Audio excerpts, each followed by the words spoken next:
Hey everyone, it's Jeannie, and today I am sharing this shaker card featuring Spellbinders Umbrella Blooms die set along with the Raining Hearts die and the I've Got You Covered stamp set. So the main focus of this particular card is the Umbrella Bloom set, and as you can see there are a ton of little die pieces. My little trick for die cuts is this.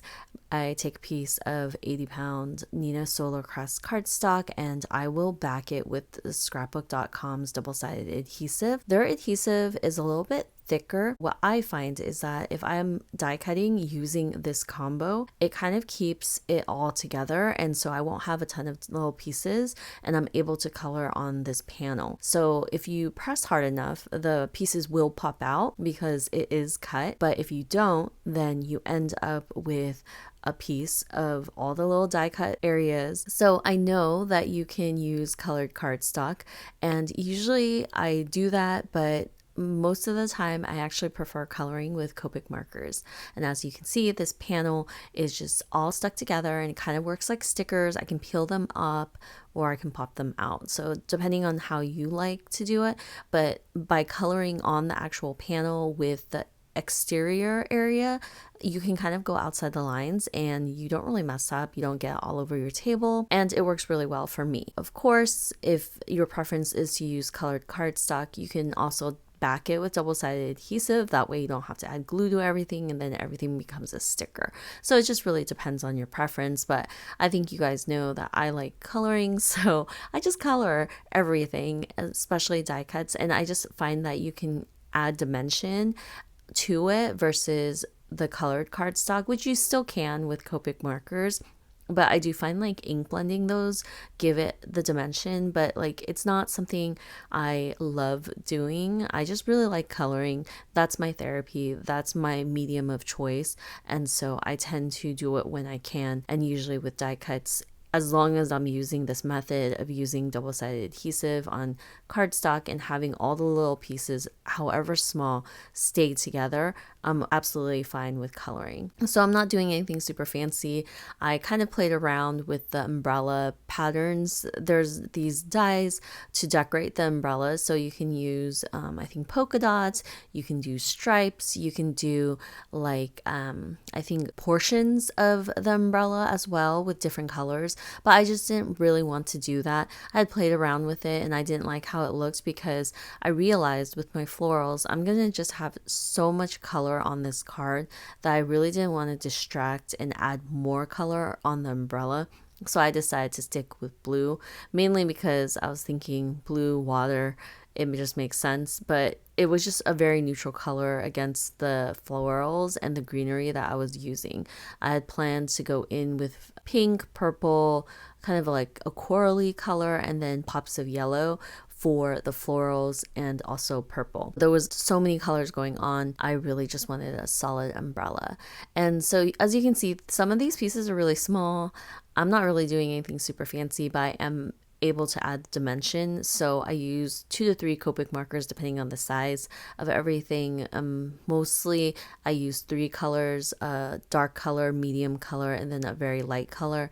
And what I usually do is I'll go in with my darker color to place down where I want all the shading to be, because that will be the darkest, then go in with my medium and kind of add that color around, but leaving a bit of white space, and that white space will be colored in with my lightest marker, which will create the highlight for the florals. And the florals kind of look funky here because there's like no middle stamen area of the florals, and there is a die cut that cuts out those 3 little dots that go into the middle of the flowers, but I end up using them but then covering them up with embellishments later on because I thought the embellishments just look prettier and it gives it a little bit of bling, because my card ended up being a bit plain, which is fine because those florals just capture your attention, and if you're adding more to it, I think they will just take away from the whole thing.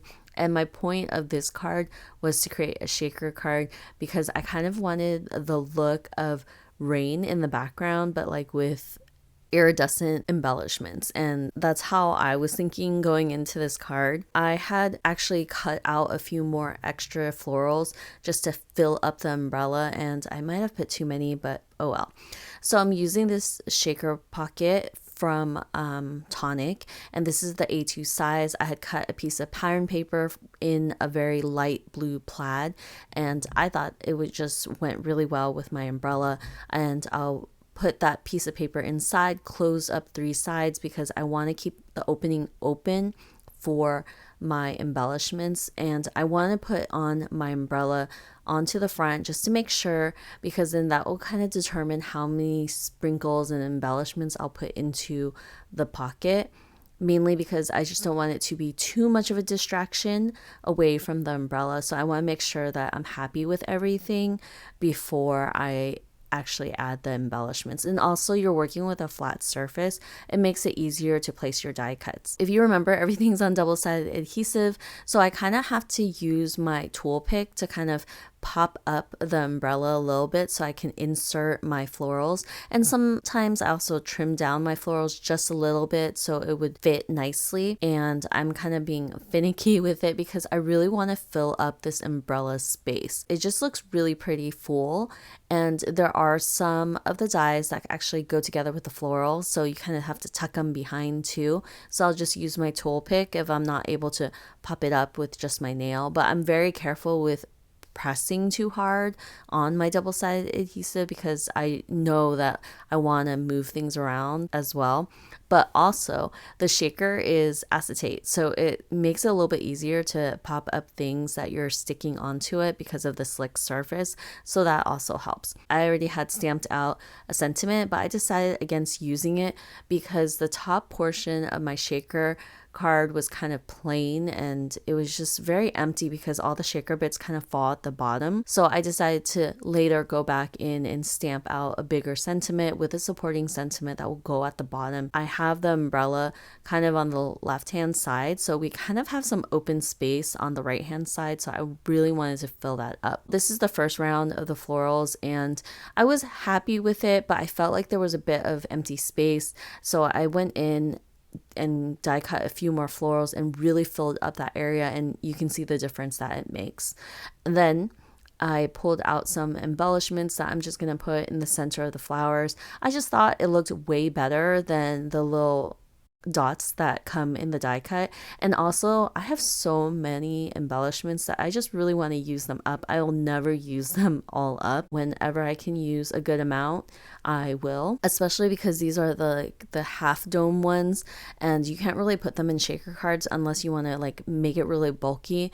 I prefer my shaker cards to be pretty flat. I am using the Raining Hearts die cut to kind of cut out these hearts and use them as shaker bits in my shaker card as well. I thought it would be really cute and really tie in this cover plate. I've used this one for a previous card and in its original intention where I use it as the background for an umbrella because it does have that marking for umbrella to fit right in on that cover plate, but I thought the hearts would be cute and I picked some iridescent hearts to throw in there. Here I am picking out a sentiment, one that is larger and then one that is a supporting sentiment, and I don't have the coordinating dies, so I'll just go ahead and trim the supporting sentiment down to a rectangle, and then for the thinking of you, I actually freehand fussy cut that just around it because I thought it looked nicer, especially because of all the curves. But I had added double-sided adhesive onto both of these sentiments because it's just easier to put on acetate. I really didn't want to mess with glue because if the glue kind of goes under, it kind of foggies up your acetate, and I just didn't want to do that. So I usually tend to stick with double-sided adhesive anyway, but especially here. This is my card and I'm so happy with how it turned out. It's super simple, but the florals kind of steal the show, and that's what I wanted anyway. So I hope you enjoyed this card, and I will see you guys next time with another video. Bye!